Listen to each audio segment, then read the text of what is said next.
बिस्मिल्लाहिर्रहमानिर्रहीम। अस्सलाम वालेकुम नाज़रीन। प्रोग्राम खबर की खबर के साथ मैं हूं आपका मेज़बान डॉक्टर बुलंद इकबाल। नाज़रीन, प्रोग्राम में आज सबसे पहले हम बात करेंगे क्रिकेट के हवाले से। वर्ल्ड कप में पाकिस्तान को जब साउथ अफ्रीका के हाथों शिकस्त का सामना करना पड़ा तो कुछ चिमगोइयाँ शुरू हुई। सबसे पहले ये बात की गई कि शायद कोई कंपनी ऐसी है जो कि बरतानिया में मौजूद है जिसमें कुछ ऐसे डायरेक्टर्स मौजूद हैं जिनका डायरेक्ट कॉन्फ्लिक्ट ऑफ इंटरेस्ट है सिलेक्शन के साथ, प्लेयर्स के साथ। अब ख़ास तौर पे जब इसमें मज़ीद तहकीक़ात की गई, फिर कुछ सोशल मीडिया पे ख़बरें आनी शुरू हुई कि जी हमारे चीफ़ सेलेक्टर इंज़मामुल हक़, जो अब साबिक़ चीफ़ सेलेक्टर हैं जिन्होंने आज इस्तीफ़ा दे दिया है, वो डायरेक्टर हैं इस कंपनी में। इसके अलावा उनके भाई इंतसार उल हक़ जो हैं वो भी इस कंपनी में डायरेक्टर हैं। साथ साथ शादाब का नाम आया, रिजवान का नाम आया कि जी रिजवान भी इस कंपनी के डायरेक्टर हैं। और ख़ास तौर पर एक और शख्स मुबैना तौर पर जो कि इन तमाम प्लेयर्स के मैनेजिंग पार्टनर या मैनेजर के तौर पे सामने आते हैं, तलहा रहमानी, उनका भी नाम आता रहा। ये तमाम चीज़ें जब वायरल हुई तो फिर ये स्टोरी भी आई कि जी जो पाकिस्तान क्रिकेट बोर्ड है वो कुछ अरसे से प्लेयर्स के हाथों ब्लैकमेल भी हो रहा था। यानी बात ये की जा रही थी कि जी कम से कम 60 लाख रुपए महीना प्लेयर्स को दिए जाएं तो ये वर्ल्ड कप खेलेंगे, वरना वर्ल्ड कप नहीं खेलेंगे। और ये तमाम चीज़ें कुछ 2-3 महीने से चल रही थी, जिसकी वजह से जो प्लेयर्स के जो मंथली कॉन्ट्रैक्ट की तनख्वाहें होती हैं वो भी रुकी हुई थी। अब बात ये समझ में आई कि जी एक कंपनी याजो इंटरनेशनल के नाम से है जो कि यूके में रजिस्टर्ड है, जो कि प्लेयर एजेंट कंपनी है, और उसके डायरेक्ट बेनिफिशरीज ये तमाम लोग हैं, जिसमें अब शाहीन शाह अफरीदी का भी मुबैना तौर पे नाम आ रहा है, शादाब का भी नाम आ रहा है, हारिस रऊफ का भी इसमें नाम आ रहा है। यानी 8-9 प्लेयर्स पाकिस्तानी टीम में जो मौजूद हैं वो इसी कंपनी के सिग्नेटरीज हैं, जिनकी तमाम चीज़ों को मैनेज करना और इन चीज़ों से अपना कमीशन लेना इस कंपनी का काम है, जिसके डायरेक्ट बेनिफिशरीज मुबैना तौर पे इंज़मामुल हक़ और बाकी तमाम लोगों को कहा जा रहा है। चीफ सेलेक्टर साहब से जब इस बात पे सवाल किया गया तो उन्होंने कहा कि जी हम पहले एक्सप्लेनेशन लेंगे, और उसके बाद उन्होंने 5 रुकनी एक कमेटी बना दी। जब चीफ सेलेक्टर को तलब किया गया तो उन्होंने ज़का अशरफ साहब के सामने पेश होने के बजाय अपना इस्तीफ़ा भेजना मुनासिब समझा, और उन्होंने कहा कि जी मैंने बेहतर ये समझा है कि मेरा क्योंकि कोई ताल्लुक़ नहीं है इस कंपनी से, इसलिए मैं बेहतर ये समझता हूँ कि पहले ओहदे से मुस्ताफ़ी हो जाऊँ, उसके बाद मेरे लिए इंक्वायरी कर ली जाए। ये तमाम बातें बेबुनियाद है जो उनकी तरफ से कहना है। बहरहाल इस पर हम बात करेंगे। इस वक्त हमें प्रोग्राम में वीडियो लिंक पे ज्वाइन किया है हमारे सीनियर स्पोर्ट्स एनालिस्ट हैं जनाब नसीम राजपूत साहब। अस्सलाम वालेकुम सर, खुश आमदीद कहते हैं आपको। वालेकुम सलाम डॉक्टर साहब, बुलंद भाई, सब खैरियत? जी बहुत बहुत शुक्रिया सर, आपने जो है प्रोग्राम के लिए वक्त निकाला। नाज़रीन, इसके अलावा हमें ज्वाइन कर रहे हैं अमेरिका से, फ़ोन लिंक पे मौजूद हैं हमारे साथ वेटरन क्रिकेटर हैं साजिद खान साहब। बड़े अरसे बाद इनसे बात हो रही है। अस्सलाम वालेकुम साजिद भाई। नसीम भाई को बहुत बहुत सलाम। Thank you sir, thank you. Naseem भाई, आपसे गुफ्तगू का आगाज करते हैं। सर, क्या माजरा है याजो इंटरनेशनल, इंज़मामुल हक़, शादाब खान, रिजवान, बाबर आजम, शाहीन शाह अफरीदी, हारिस रऊफ, एक लंबी लिस्ट है सर, क्या माजरा है सर? कुछ मुख्तसरन बताएंगे। देखिए, सिंपल सी चीज है डॉक्टर साहब, कॉन्फ्लिक्ट ऑफ इंटरेस्ट दिखाई दिया यहाँ पर कि जब एक ऐसी कंपनी के जिसके शेयर होल्डर में चेयरमैन सिलेक्शन कमेटी खुद भी शामिल है और उसी कंपनी के साथ 9 खिलाड़ियों का इल्हाक है, वही उसके साथ चलते हैं, तो फिर आपको पता है कि जब आप शेयर होल्डर होते हैं तो फिर एक अमाउंट आपकी किटी में भी आ रहा होता है, उसमें अगर रिजवान भी शेयर होल्डर है। देखिए, आपको पिछले कोई 7-8 महीने से पाकिस्तान क्रिकेट मैच का शिकार है। हर 4 महीने के बाद एक चेयरमैन बदल जाता है। अब तो सारी दुनिया में इसकी जगह सही चल रही है, लेकिन ये एक बहुत बड़ा कॉन्फ्लिक्ट ऑफ इंटरेस्ट है और मेरे ख्याल में इंज़मामुल हक़ साहब ने सही फैसला किया। उन्हें ये 2 दिन पहले कर लेना चाहिए था, जो रिजाइन उन्होंने आज किया। जिस तरह की खबरें सामने आई थी वो उसी वक्त अगर रिजाइन कर देते। डॉक्टर साहब, ये मामला तय नहीं हो पा रहे थे बिफोर वर्ल्ड कप, और वर्ल्ड कप से पहले एक पाकिस्तान क्रिकेट बोर्ड के आला हुकाम भी परेशान थे कि किस तरीके से खिलाड़ियों को हैंडल किया जाए। 5 महीने से सेंट्रल कॉन्ट्रैक्ट पे साइन नहीं हुए। कल अगर टीम की कारकर्दगी खराब होती है तो फिर लाजमी तौर पे होगा कि देखें उनके सेंट्रल कॉन्ट्रैक्ट भी साइन नहीं हुए, उनको पैसे ही नहीं मिले। इस सिलसिले में जब कुछ समझ में नहीं आया तो चेयरमैन सिलेक्शन कमेटी, देखिए इस क्रिकेट बोर्ड के पास ये इस्तेकाक भी नहीं है कि वो किसी का तकर्रुर कर सके। इस सिलसिले में पीसीबी मैनेजमेंट कमेटी में इंज़मामुल हक़ का स्पेशल केस गया था जिसकी अप्रूवल हुई थी और वो 25 लाख रुपए में रखे गए थे। डॉलर्स में ये अदायगी होनी थी, 4 साल का उनका मुआहदा था। इंज़मामुल हक़ ने ये बेड़ा उठाया कि मैं खिलाड़ियों को समझाता हूं, मैं उनसे बात करता हूं। तो उसमें 4 क्रिकेटर्स उस मीटिंग में शरीक हुए थे, जिसमें रिजवान थे, बाबर आजम थे, शहनशाह अफरीदी थे और शादाब खान थे। अब अगर इंजमामुल हक का स्टेक उस कंपनी के साथ दिखाई दे रहा है और ये तमाम लोग जुड़े हुए दिखाई दे रहे हैं उसी कंपनी के साथ, तो जो फार्मूला तय पाया था वो आज तक किसी को हजम होके नहीं दिया कि 3 साल का सेंट्रल कॉन्ट्रैक्ट आज तक नहीं दिया गया। ये इंजमामुल हक साहब की निगोशिएशन के बाद सारे लाए अमल तय हुए थे और उन्होंने ये तमाम मामला पाकिस्तान क्रिकेट बोर्ड के सामने रखे थे। 62 लाख रुपए तनख्वाह कर दी गई। अब एक जो नया पेंडोरा बॉक्स खुल गया है यहाँ पर, देखें अभी इस वक्त की सूरत हाल ये कि पाकिस्तान क्रिकेट बोर्ड और खिलाड़ी अगर तराजू के दो पलड़े हैं तो ये दोनों अलहदा जगह पर दिखाई दे रहे हैं, दोनों एक पेज पर बिल्कुल नहीं है। नंबर 2 जो सूरत हाल बनी वो ये कि ये 4 खिलाड़ी जब शिरकत के लिए इंजमामुल हक साहब से मीटिंग हुई थी, ए कैटेगरी में बाबर आ गए, शाहीन आ गए, रिजवान आ गए, उनके 60 लाख प्लस हो गए। बी कैटेगरी में जो थे उनको 45 मिले, लेकिन सी और डी कैटेगरी में जैसे इफ्तिखार की मैं बात करता हूँ वो परमानेंट मेंबर है, हसन अली परमानेंट मेंबर है, वो सी कैटेगरी में दिखाई दे रहे हैं। और मेरे ख्याल में इंजमामुल हक साहब को और बाबर आजम को और सब लोगों को शर्म आनी चाहिए थी कि जिस वक्त डी कैटेगरी में, खैर ये वाला मामला डी कैटेगरी का मामला इससे पहले वाली सिलेक्शन कमेटी में, इससे पहले मैनेजमेंट कमेटी में हुआ था, लेकिन सरफराज डी कैटेगरी में थे। ये एक अच्छा फैसला था, उनको वो बी कैटेगरी में लेकर आए। अब वहां जो आपके भारत में खिलाड़ी जो इस वक्त कोलकाता में मौजूद है, कल बांग्लादेश से मैच खेलने जा रहे हैं, जो कहते हैं, जराए बताते हैं कि जो इतनी परफॉर्मेंस खराब हुई है वहां पर खिलाड़ियों की आपस में ठन गई कि भाई आपने कैसे हमारा फैसला कर लिया, बाबर आजम साहब या रिजवान साहब या शादाब साहब या शहनशाह अफरीदी साहब, हम कैसे सी कैटेगरी में आ गए। आप 60 लाख रुपए महीने लेंगे, हम 15 लाख रुपए लेंगे, और जो डी कैटेगरी में है वो क्या 11 लाख रुपए लेंगे। तो यह एक नई कंफ्यूजन शुरू हो गई। ये इतना बड़ा अनफॉर्चुनेट है पाकिस्तान क्रिकेट का कि पूरी कौम बैठ के दुआ कर रही है हमारी टीम वर्ल्ड कप में अच्छा परफॉर्म करेगी, और जिस तरह की खबरें आ गई है, आ रही हैं, ये तमाम की तमाम चीजें आप इंजमामुल हक साहब मैंने मुझे ये बताइएगा नसीम भाई आपसे जानना चाहूंगा सर, मुझे ये बताइएगा कि ये भी कहा जा रहा है कि जी क्रिकेट बोर्ड की नॉलेज में कहीं ना कहीं था जरूर, ये जब पूरी तरह ब्लैकमेल हो गए या बातें मान गए तो उन्होंने ये सारी चीज़ें रिवील करा दी, मुबैना तौर पे रिवील कर दी गई। इसलिए कि मुमकिन नहीं, आप समझते हैं कि ये मुमकिन हो सकता है कि पाकिस्तान क्रिकेट बोर्ड जिसकी नॉलेज में ये ना हो कि एक प्लेयर एजेंट कंपनी जिसके बेनिफिशरीज ये लोग हैं और वही चीफ सेलेक्टर भी रखे हुए हैं, वही जो हमारे मेजर प्लेयर्स हैं वो उस कंपनी के साथ साइंड हैं, मुमकिन हो सकता है सर? ये बताएं मुझे। हजम नहीं होती, आप बिल्कुल सही बात कह रहे हैं, ये बात हजम नहीं होती जो बात की जा रही है। और मैं आपको डॉक्टर साहब एक बात बताऊं, पिछली मैनेजमेंट कमेटी जो जका अशरफ साहब की, नजम सेठी साहब की सरबराही में थी, उसने कहीं ना कहीं इस चीज का नोटिस ले लिया होगा। आपको याद होगा जब अफगानिस्तान टीम गई थी तो बहुत सारे खिलाड़ियों को आराम दे दिया गया था, बहुत सारे लोग जो है वो एक बिल्कुल नई टीम भेजी गई थी जो अफगानिस्तान की सीरीज खेलने गई थी। उसके बाद एक लॉबी, जिस लॉबी में मैं अभी नाम लेना नहीं चाहूंगा लेकिन मेरे ख्याल क्रिकेट सर्कल जानते हैं, कुछ क्रिकेटर्स पर मुश्तमिल, उन्होंने इस चीज को बहुत क्रिटिसाइज किया था।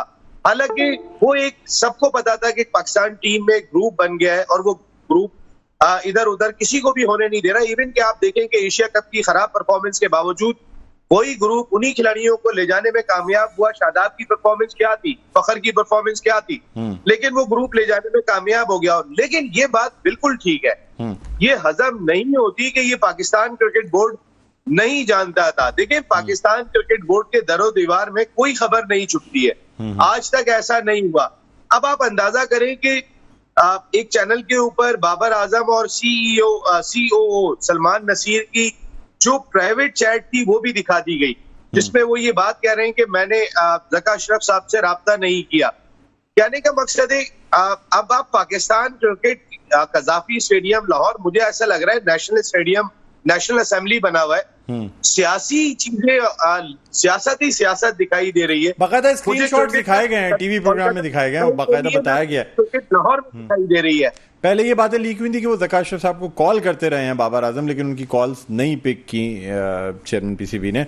उसके बाद उनके बाकायदा स्क्रीनशॉट्स जो हैं वो शेयर किए गए। अच्छा, आप नसीम भाई हमारे साथ मौजूद रहेंगे, साजिद खान हमारे साथ मौजूद हैं। साजिद साहब क्या कहते हैं सर, ये कोई नई बात है पाकिस्तान क्रिकेट के लिए या ये चीज़ें होती आई हैं? अब सोशल मीडिया का ज़माना है, ज़राए इब्लाग जो है ना वो इतना तेज है कि उससे बहुत सारी चीजें लोगों तक पहुंच जाती हैं। क्या कहेंगे इस हवाले से? बहुत शुक्रिया। खबर की खबरबाजी ले है। यकीनी तौर पर पाकिस्तान क्रिकेट बोर्ड में चेयरमैन को काम करना चाहिए। बेटा शॉट मार रहा, सारा क्रिकेट बोर्ड बेटा चला रहा है, और बेटा जब चलाएगा तो ये तमाम चीजें होंगी। और ये यकीनी तौर पर पाकिस्तान क्रिकेट बोर्ड में सीईओ साहब तो फारिग होंगे। और दूसरा, पाकिस्तान क्रिकेट बोर्ड मेरे अपने जराए बताते हैं फॉर हेडॉक लगना चाहिए। और इंजी ने जो आप छोड़ा, इंजी ने तो बात समंदर में छोड़ दिया ना पाकिस्तान क्रिकेट टीम को। बात सिंपल सी है डॉक्टर साहब, ये कोई आम बात नहीं है।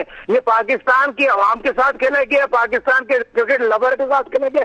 ये चीज आज की नहीं है। प्लेयर पावर कब नहीं होती, पाकिस्तान की हिस्ट्री उठा के देखे, मगर इस तरह पाकिस्तान क्रिकेट बोर्ड को ब्लैकमेल नहीं किया जाता। मगर सवाल ये पैदा होता है डॉक्टर बोलन इकबाल साहब, चेयरमैन साहब कुछ नहीं है, उनका बेटा सारे शॉट मार रहा है, उनको लेके आने में भी बेटे लेके आ रहा। फ्रेंचाइज का जब इन्वॉल्वमेंट इतना हो जाए, डंके की चोट पे फ्रेंचाइज इन्वॉल्व हो जाए। बाबर लेके आए थे इंजी को, और बाबर और इंजी ने जब सेंट्रल कॉन्ट्रैक्ट घर जाके साइन करवाए, अपने मर्जी के साइन कराए, जब पाकिस्तान की फर्स्ट क्लास क्रिकेट का काजन ट्रॉफी का फाइनल जीतता है, और Pakistan cricket baby of team Sarfaraz Ahmed को ग्रीन सिग्नल दे दिया जाता है कप्तानी के लिए, तो कुछ लोगों को हजम नहीं हो रही, तो कुछ लोगों को एक्सेप्ट नहीं हो रहा कि वो पाकिस्तान एक अच्छी सिम में जाना चाह रहा था, कि वो मुल्क के लिए सोचता है, खिलाड़ियों के लिए सोचता है। मगर ये वो लोग हैं जो मुल्क के लिए एक लोग सोचते नहीं है, सिर्फ पैसे बनाने के लिए सोचते हैं। इन्होंने सारा कुछ पैसे को तरजीह दी है, मुल्क से बढ़ के कोई चीज है। मगर ये चीज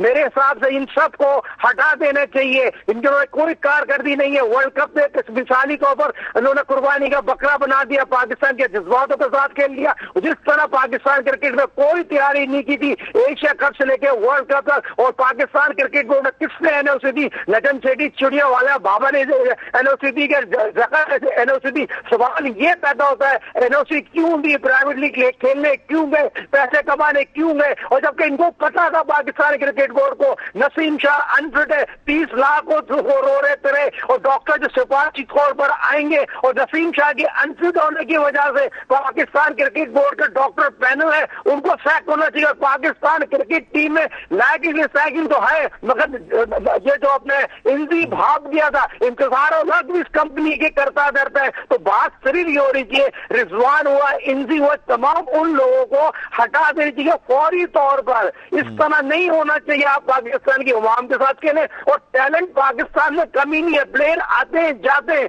मगर मुल्क से बढ़ के कोई चीज, ये मुल्क है तो सब कुछ है। मगर ये इमेज पाकिस्तान में तो नहीं, पूरी दुनिया में इसका बहुत ज्यादा मजाक उड़ा रहा है। आप इंडिया में जाकर देखिए, हर प्रोग्राम ये हो रहा है। और एक बड़ा जर्नलिस्ट ये कह रहा है पाकिस्तान में 2 दिन बाद एक क्रिकेट बोर्ड का चेयरमैन आता है, 3 दिन बाद दूसरा बोर्ड का चेयरमैन। ये क्या हो रहा है डॉक्टर साहब? ये पाकिस्तान है भाई। पाकिस्तान दुनिया का बेहतरीन 92 वर्ल्ड कप का चैंपियन है, और आपको पता पाकिस्तान के बगैर क्रिकेट नहीं है। जैसे कि आपने इंडिया पाकिस्तान के मैच देख लिया था, दुनिया भर उसकी हाइट कितनी थी। मगर ये सब पैसों का मामला है डॉक्टर बोलन साहब, ये पैसों का मामला है। मगर यहाँ पर फौरी तौर पर इन सब के काउंसिल होना चाहिए।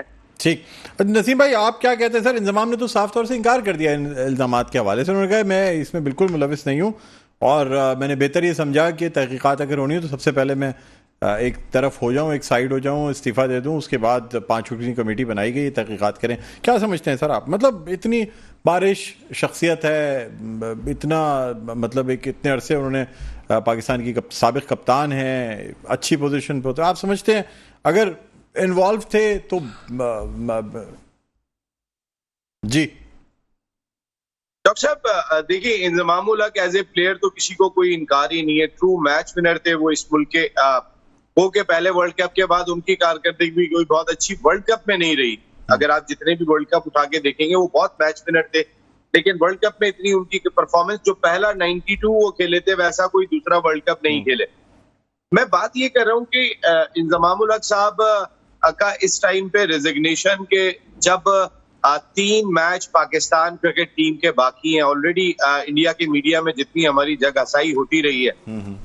कल जब ज़का अशरफ साहब ने एक चैनल से गुफ्तगू करते हुए ये बात कही थी कि इधर कॉन्फ्लिक्ट ऑफ इंटरेस्ट नजर आ रहा है, ऐसा अगर 9 खिलाड़ी एक कंपनी के साथ हैं तो ऐसा लगता है, उन्होंने नाम लेके कहा तो फिर तला साहब ही टीम बना रहे होंगे। तला साहब के बारे में ये कहा जा रहा है कि उनके पार्टनर है, शेयर होल्डर है इंजमामुल हक और रिजवान। बहुत सारा मीडिया आपने देखा होगा, वो एड्रेस भी निकाल कर ले आए कि सेम एड्रेस तला का भी दिखाई दे रहा है, वही रिजवान का दिखाई दे रहा है, वही इंजमामुल हक साहब का भी दिखाई दे रहा है। उस कंपनी का जो लिस्टर इंग्लैंड का बताया जा रहा है, जहां पर ये योजो इंटरनेशनल लिमिटेड जो है वो इनलिस्ट है। तो कहने का मकसद है, अगर वो एड्रेस के अंदर उनका नाम गलत दिया तो क्या इंजमामुल हक उस कंपनी पे केस करेंगे? अगर वो जो एड्रेस आ रहा है और सभी लोग मंजर आम पे लेके आ रहे हैं, और जिन लोगों ने ये खबर दी है वो आज भी अपनी खबर पे फर्म है कि इंजमामुल हक के शेयर हैं, रिजवान के शेयर हैं इस कंपनी में। मेरे ख्याल में जिस वक्त अगर पाकिस्तान क्रिकेट बोर्ड को पता नहीं था, तो मेरा ख्याल है पाकिस्तान क्रिकेट बोर्ड के हुक्काम अहमकों की जन्नत में रहते हैं, जो ठंडे कमरों में बैठे हुए कज़ाफ़ी स्टेडियम लाहौर में, कि एक चेयरमैन सिलेक्शन कमेटी हम जिसको बना रहे हैं वो 9 खिलाड़ियों की कंपनी का खुद भी शेयर होल्डर है, जो 9 खिलाड़ी इस वक्त जा रहे हैं। लेकिन इंजमाम से सवाल हो सकता है, फखर जमान साहब 10 मैचों में नाकाम थे, वो कैसे चले गए? साइम अय्यूब क्यों नहीं दिखाई दिए? अबरार क्यों नहीं गए? अबरार क्यों नहीं आए? आप शादाब को आउट ऑफ फॉर्म क्यों लेकर गए? अब ये बहुत सारे ऐसे सवालात हैं कि जो शक डालते हैं, हारिस रऊफ हो, इफ्तिखार हो, या सवालात तो ये भी हो रहे हैं ना कि फर्स्ट क्लास क्रिकेट खेले बगैर ये लोग वनडे फॉर्मेट के लिए फिट नहीं थे। T20 में हो सकते हैं बहुत सारे प्लेयर्स ऐसे हैं जो परफॉर्म करते हैं, लेकिन वो वनडे क्रिकेट के लिए फिट नहीं थे। उनके जो अगेंस्ट और बहुत से ऐसे क्रिकेटर्स थे जिनको सेलेक्ट किया जा सकता था, लेकिन उनको सिर्फ इसलिए नहीं सेलेक्ट किया गया वो उस कंपनी की सिग्नेटरी नहीं थे। क्या ये बात दुरुस्त है सर? लेकिन लगता यही है, इसके अलावा आपको कोई और चीज लगेगी नहीं। लोगों का शक तो इसी चीज पे जाएगा कि अगर आप खुद शेयर होल्डर होंगे तो लोगों का शक तो जाएगा। और फिर पाकिस्तान क्रिकेट टीम का की मैन मोहम्मद रिजवान, अगर वो भी शेयर होल्डर दिखाई देंगे तो भी शक तो जाएगा। अगर 2 आदमी कंपनी के शेयर होल्डर निकल आते हैं तो आप जरा अंदाजा करें कि उन 9 खिलाड़ियों के लिए फिर फाइट होगी। ये बहुत पहले से खबर चल रही थी। बच्चे तो हैरत इस बात की हो रही है जब पाकिस्तान क्रिकेट बोर्ड के हुकाम कहते हैं कि हम नहीं जानते थे। अरे भाई, आप अगर नहीं जानते थे तो आपको इस सीट पे बैठने का कोई हक नहीं है कि conflict of interest before world cup. अब आप अंदाजा करें डॉक्टर साहब, before Asia cup Babar Azam से सवाल किया जाता है, वो ये पहले से कह देते हैं मुझे पता है मेरे 16 एशिया कप में परफॉर्मेंस के बाद आप अड़े रहते हैं। आप अगर किसी से मानते हैं तो इंजमामुल हक से मानते हैं, आप किसी से भी नहीं मानते। ये वो चीजें हैं कि, और फिर इंजमामुल हक जो उनका पैकेज करते हैं वो यानी कि 60 लाख रुपए, कहाँ 16 लाख रुपए से 60 लाख रुपए, 30 लाख रुपए पे नहीं रुका, वो 35 लाख पे नहीं रुका, वो 60 लाख से ऊपर जाके रुक रहा है। यहाँ पे कॉन्फ्लिक्ट दिखाई देता है। 3 साल का सेंट्रल कॉन्ट्रैक्ट, और ये कोई ज़का अशरफ साहब कोई पानी को मानी कहते हैं और रोटी को चोची कहते हैं कि जो इन्होंने 3 साल का कॉन्ट्रैक्ट दे दिया। ये कौन सी चीज है भाई? किस दुनिया में हुआ है 3 साल का कॉन्ट्रैक्ट दिया गया? या सब कसूरवार है? सारी चीजें बिल्कुल। अच्छा साजिद खान, मुझे बताइएगा कि आप क्या समझते हैं, क्या कोई ऐसी कमेटी नहीं बननी चाहिए जो पाकिस्तान क्रिकेट बोर्ड के हवाले से भी इंक्वायरी करे और इस तमाम कॉन्फ्लिक्ट ऑफ इंटरेस्ट के हवाले, क्योंकि और भी लोगों के कॉन्फ्लिक्ट ऑफ इंटरेस्ट मुबैना तौर पे इसमें हो सकते हैं। ये जरूरी नहीं है कि सिर्फ पाकिस्तान क्रिकेट बोर्ड ही वन साइडेड इंक्वायरी करे जिसकी अपनी चीजें ना खुल सके। क्या कहेंगे आप? डॉक्टर साहब, इसको कमेटी बनना चाहिए, और पाकिस्तान ने क्रिकेट बोर्ड ने कमेटी बनाई। इस कमेटी में कौन है? मुश्ताक अहमद है, नदीम खान है, वह सईद अजमल है, और वो लोग हैं आकिब जावेद ने जाकर इनकी का बारीक काम किया है। आकिब जावेद और इनकी की तो ऐसी लगती है मैं बयान नहीं कर सकता। तो एक फ्रेंचाइज की लड़ाई है। फ्रेंचाइज आकिब जावेद ने जाकर इनकी का बारीक काम किया है। वो चाहता है शहनशाह अफरीदी कप्तान बन जाए, फकर वाइस कप्तान। बारीक काम का क्या मतलब होता है साजिद खान, ये बताइएगा जरा। चेक एंड बैलेंस रुकना चाहिए। मैं आपको बार बार कह रहा हूँ, चेयरमैन साहब नहीं, मेरा आपसे पूछना ये है कि बारीक काम को जरा एक्सप्लेन कर दीजिएगा साजिद खान साहब। जो लोगों को रख रहे हैं, निकालना है। जी सर, जी मैं कह रहा हूँ कि मुझे आपसे मुझे बारीक काम बता दीजिएगा कैसे लगाया जाता है। ये क्या कह रहे हैं आप? सर, बारीक काम हेडॉक लगना चाहिए, और बारीक काम इस तरह लगता है डॉक्टर साहब।